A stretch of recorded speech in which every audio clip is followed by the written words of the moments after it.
All right, everybody, today we're going to talk about 5 things you should never give an insurance adjuster if you've been injured in a car wreck in Georgia. Before we get started with that, though, let's talk about when you get injured in a car wreck claim. You have actually 2 claims that are associated together. The first one is a property damage claim, and that would be the most logical reason to actually reach out to the insurance company and contact them because you want your car repaired. If your car's in an impound lot, you want to mitigate your damages, check out our other video on that, and get it out of there as quickly as possible. But if it's not drivable, certainly the first thing you want to do is contact that at-fault insurance company and find out, how can I get someone to look at my car, get it repaired, and get it paid for. The second part of the claim, you have a property damage claim, and most claims are just property damage claims. However, if you get hurt in the claim, that's where you have a bodily injury claim. And so bodily injury claim obviously means you've been hurt in the car wreck and now you're getting medical treatment for your injuries. When you discuss the property damage claim for your car, you really have no reason to discuss the bodily injury portion. Typically they're 2 separate adjusters, however, that's not always the case. So if they start asking you about your bodily injury, it's really not recommended that you speak to them directly about your bodily injury claim. You have 2 years from the date of the car wreck, and that can possibly be told if there's a ticket and for other reasons. And so you've got plenty of time. However, on the other side of that, you don't want to wait till the last minute. But really, the need to contact the at-fault insurance company really stems from property damage. And so there should be no discussion of bodily injury. That said, people do it all the time. And so what this video is to explain to you 5 things that you have no reason to discuss with the at-fault insurance adjuster, even though they're going to ask. The first thing is they ask you for your social security number. They don't need to know your social security number. They may tell you it's for Medicare reporting purposes, and that's fine. You may have to give them your social security number to resolve the case, but that's after you've figured out what the number is and you know that they are in fact resolving the case. If they're asking for it right up front, and they're saying, we just need to check with Medicare, that's a very simple process. It can take time. However, if you are not Medicare eligible, that's really all they need to know. The social security number can be provided later, so it's not detrimental to your claim. Along those same lines is your date of birth. If they ask you for your date of birth, they are using your social and they are using your date of birth through indexing services to see what other claims have you filed, because there is a database out there on all of us. And they can locate that information with your social and your date of birth. And so you really have no need to give them your date of birth. Plus it'll show if you are Medicare eligible based on your age.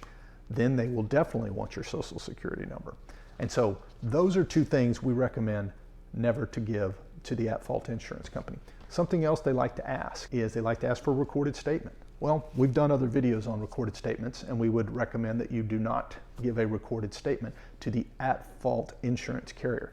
Now, keep in mind, that's to the at-fault insurance carrier. You may be obligated by contract to give a recorded statement to your insurance if you're looking at an uninsured motorist claim.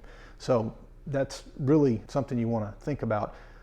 Always recommended you speak to a Georgia personal injury attorney, Georgia car wreck attorney, someone who's familiar with this process so that they can counsel you. And if you have an attorney, well, the adjuster should not be talking to you. They should be talking to your attorney. And so that's another benefit to having an attorney. So we talked about a recorded statement. We talked about Social Security. We talked about date of birth. Insurance. Do you have health insurance? These adjusters are recording these calls. And so they'll say, hey, man, I'm sorry about the accident. They're trained really well to be compassionate, and some of them are, but some of them are doing per their training. So sorry about that. Did you go to the hospital? You did. Okay, well, did your health insurance cover that? That's none of their business. The health insurance is what's called a collateral source.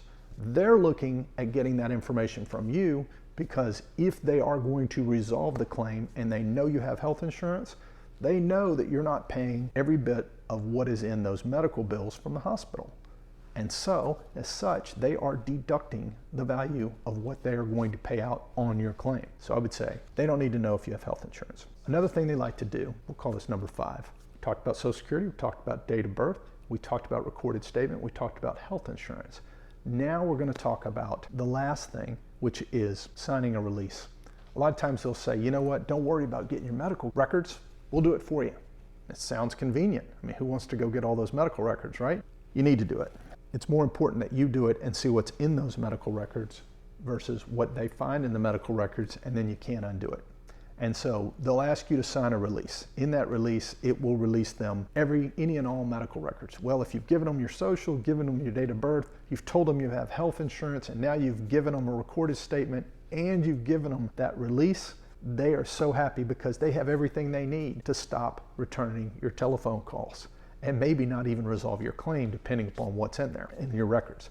And so it's recommended that you obtain your medical records yourself. If you have an attorney, that's what we do. It's not the only thing we do. It's what we do, though, is we will obtain the medical records and provide them to the insurance company in what is called a demand towards the end, once you've completed all of your care. Also, just as a word of advice, if you are working, this is separate from the 5 things not to give, but if you're working, you got a lost wage claim. If you've got a lost wage claim, ask your medical provider, can I have a work excuse, doctor, for the fact that I'm injured and I'm unable to physically do my job? If you're taking yourself out of work, you are not necessarily entitled to lost wages. Stay safe. We hope this has been helpful, and we'll see you on the next video.